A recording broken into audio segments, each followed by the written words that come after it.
আসসালামু আলাইকুম, may I come in sir please? তুই তো ক্লাসের ভিতরে ঢুকিয়ে গেছিস, আর অনুমতি নেওয়ার কি দরকার আছে বল? মানে স্যার সরি। কি হয়েছে তোর? আবার সরি বললি কেন বল?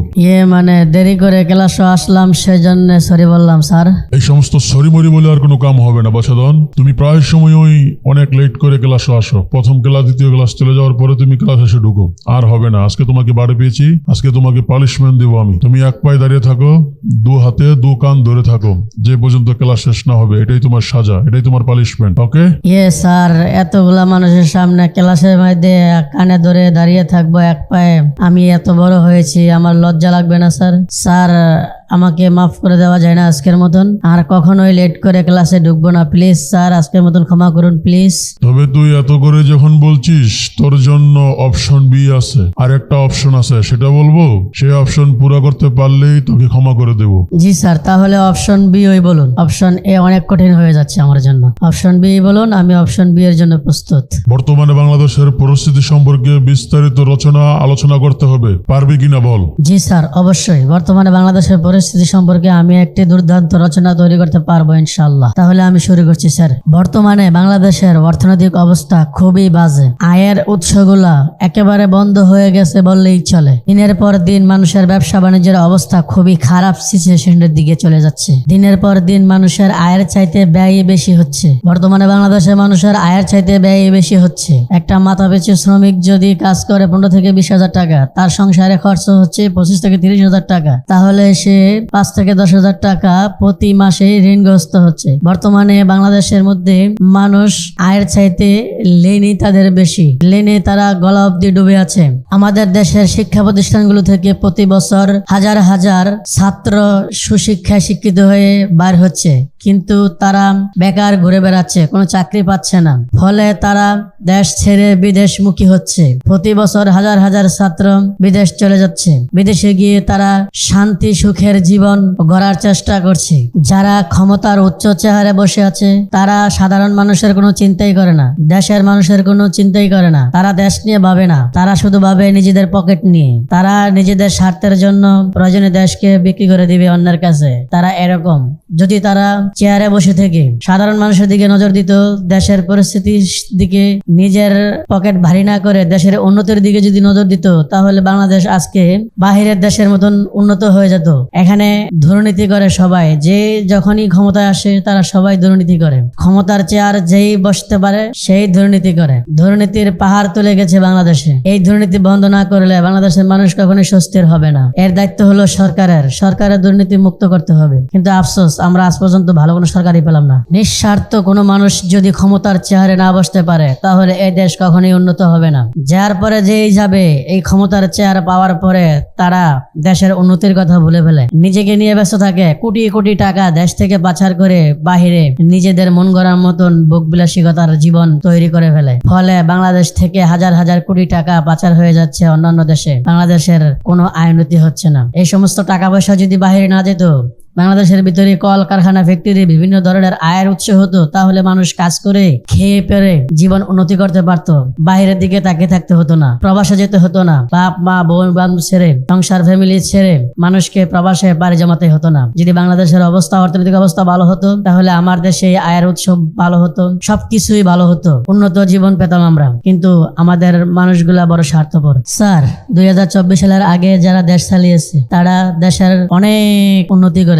দেশের বিভিন্ন উন্নতি করতে গিয়ে দেশের অর্থনৈতিক উপরে একটু চাপ ফেলে দিয়েছে। তারা বিভিন্ন দেশের কাছে ঋণ হয়ে গেছে। ফলে তারা এই ঋণ থেকে বাইর হওয়ার জন্য দ্রব্যমূল্যের দাম বাড়িয়ে দিয়েছে। দ্রব্যমূল্যের দাম বেড়ে যাওয়ার কারণে সাধারণ মানুষের কষ্ট বেড়ে গিয়েছে। সাধারণ মানুষ হাহাকারে পড়ে গিয়েছে। সাধারণ মানুষের অনেক কষ্ট হয়ে যাচ্ছে। তাই এই কষ্ট থেকে বের হওয়ার জন্য মানুষ প্রতিবাদ শুরু করলো, ছাত্র আন্দোলন শুরু করলো। ছাত্র আন্দোলন শুরু করে এই সরকারকে হটিয়ে মানুষ নিস্তব্ধ হয়েছে। একটু শান্তির আলো দেখার জন্য মানুষ ইউনূস সরকারকে বসিয়েছিল। কিন্তু ইউনূস সরকার আসার পরে কি হলো, আমি ধাপে ধাপে বিস্তারিত আলোচনা করছি। মানুষ বুক ভরা আশা নিয়ে ফ্যাসিবাদ সরকারকে হটিয়ে ইউনূস সরকারকে বসালো, দেশের যাতে সিন্ডিকেট দূর হয়, দেশের আয় উন্নতি বাড়ে, দেশের অর্থনৈতিক চাপ থেকে মুক্তি পায়, দেশকে সোনার বাংলাদেশ গড়তে পারে, দেশের মানুষগুলো একটু স্বস্তির পায়, দেশের মানুষগুলা দ্রব্যমূল্যের দাম একটু কমে পায় সেজন্য। কিন্তু আমরা কোনো উন্নতি পেয়েছি? কোনো উন্নতি হয়েছে? বিগত 1.5 বছর হয়ে গেছে। এই 1.5 বছরে আমরা কি উন্নতি পেয়েছি? ধরুন স্যার, ফ্যাসিবাদের আমলে আমরা যখন চালের দাম ছিল সর্বনিম্ন 40 থেকে সর্বোচ্চ 65 টাকা, বর্তমান ইউনিট সরকারের আমলে আমরা চাল খাচ্ছি সর্বনিম্ন 50 থেকে সর্বোচ্চ 100 টাকা কেজিতে। ফ্যাসিবাদের আমলে ডাউল খেয়েছিলাম 80 থেকে 110 টাকার মধ্যে, আর বর্তমানে ইউনিট সরকারের আমলে আমরা ডাউল কিনতে পারতেছি 100 থেকে 130 টাকার মধ্যে। ফ্যাসিবাদের আমলে আমরা চিনি খেয়েছি 70 থেকে 80 টাকার মধ্যে, আর বর্তমান ইউনিট সরকারের আমলে আমরা চিনি পাচ্ছি 100 থেকে 120 টাকার মধ্যে। আমরা ফ্যাসিবাদের আমলে ব্রয়লার মুরগির দাম পেয়েছি 160 থেকে 200-220 টাকা অবধি। এখন বর্তমানে ইউনুস সাহেবের আমলে আমরা ব্রয়লার মুরগি পাচ্ছি 150 থেকে 180 টাকার মধ্যে। আর 2024-এর আগে আমরা গরু গোস্ত খেয়েছি 600 থেকে 680 টাকার মধ্যে। এখন বর্তমানে গরু গোস্ত খাচ্ছি 680 থেকে 780 টাকার মধ্যে। আমরা ফ্যাসিবাদের আমলে ডিম পেয়েছিলাম এক হালি 38 থেকে 44 টাকার মধ্যে, আর এখন বর্তমান সরকারের আমলে আমরা ডিম খাচ্ছি 48 টাকা থেকে 52 টাকার মধ্যে। ফ্যাসিবাদী শাসন আমলে আমরা তেল খেয়েছি 144 টাকা থেকে 180 টাকা অবধি। বর্তমান সরকারের আমলে আমরা তেল খাচ্ছি 170 থেকে 220 টাকা অবধি। ফ্যাসিবাদের আমলে আমরা পেঁয়াজ খেয়েছি 70 থেকে 100 টাকা 120 টাকার মধ্যে। বর্তমান সরকারের আমলেও আমরা পেঁয়াজ খাচ্ছি 60 থেকে 100 টাকার মধ্যে। আমরা ফ্যাসিবাদের আমলে আদা খেতাম 150 থেকে 220 টাকার মধ্যে। বর্তমান সরকারের সময়ে আদা পাচ্ছি 150 থেকে 180 টাকার মধ্যে। ফ্যাসিবাদের আমলে আমরা ইলিশ মাছ খেতাম 300 থেকে 1200 টাকা কেজির দরে। বর্তমান সরকারের আমলে আমরা ইলিশ মাছ খাচ্ছি 700 থেকে 2000 টাকার কেজি দরে। ফ্যাসিবাদী সরকারের আমলে আমরা পাঙ্গাস মাছ খেতাম 150 থেকে 180 টাকার মধ্যে। বর্তমান সরকারের আমলেও আমরা 50 থেকে 180 টাকার মধ্যেই পাঙ্গাস মাছ খাচ্ছি। ফ্যাসিবাদী শাসন আমলে আমরা আলু খেতাম 50 থেকে 80 টাকা দরে।